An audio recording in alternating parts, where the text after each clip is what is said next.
billahi ku ko def ni su Shaabaan di nga yëg ni yow mi ko def ak déwén yàlla nañ fi yàlla bàyyi uute bu rëy am na yokkute nga yéene ci lépp sa njaboot sa yaram xéewal fekk déwén lépp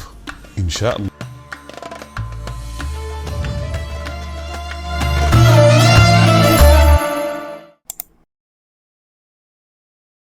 jërë ngeen jëf mbokk yi ñu ñëw ci seen bonus bi joxe woon nañ ko daaw la répétition est pédagogique mbokk yi képp kuy gis vidéo bi na def lii guddi ni su Shaabaan te mooy mardi 3 février 2026 bii ñu ne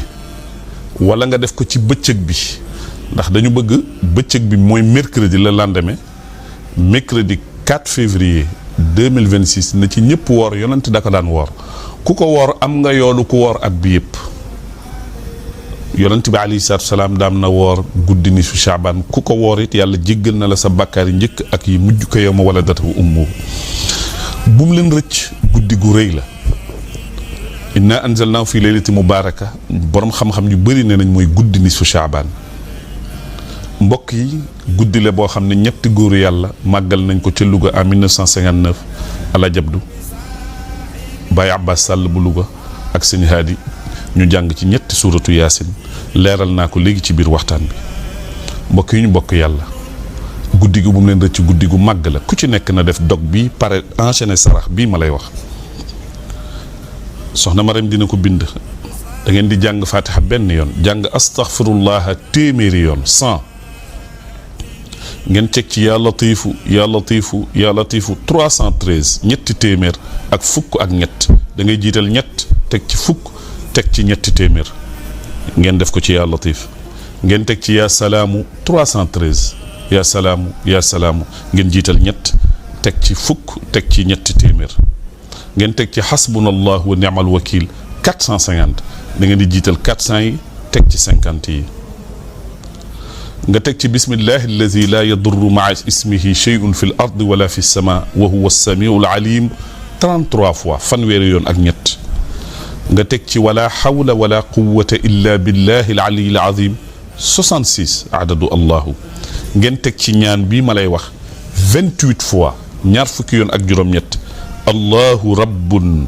jalilun malikun ahadun barrun latifun karimun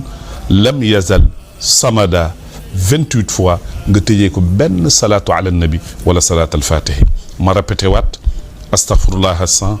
yaa latif 313 yaa salaamu 313 xasbunallahu ni'mal wakil 450 bismillahi alladi la yadur maa ismihi shay'un fi l ardi wala fi sama wa huwa samiu al alim 33 wala hawla wala quwwata illa billahi al ali al azim 66 nga teg ci allahu rabbun jalilun malikun ahadun barrun latifun karimun lam yazal samada 28 nga tëjee ko benn salaatal fatihi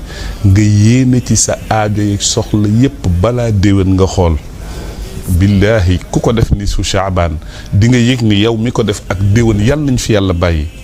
uute bu rëy am na yokkute nga yéene ci lépp sa njaboot sa yaram xéewal fekk déwén lépp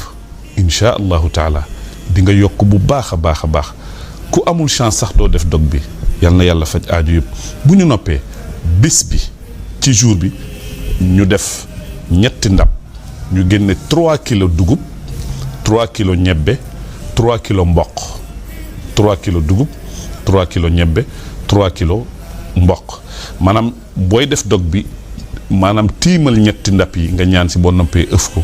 nga génne ko sarax yéene ci sa yaram yéene ci sa njaboot yéene ci lépp incha allah mbokk yi laylatul nisfi Shaabaan mi ngi noonu spécial ak seen mbokk imam Jabel Kouyaté jërë ngeen jëf yal na yàlla faj aaju yi ku ci am loo ci bëgg a xam sama numéro ne noonu affiché boo ma wooyee rek même boo ma jotul bàyyil ma message dinaa la tontu wax la ni nga koy defee bu mu rëcc kenn mbokk yi guddi gu màgg la jërë ngeen jëf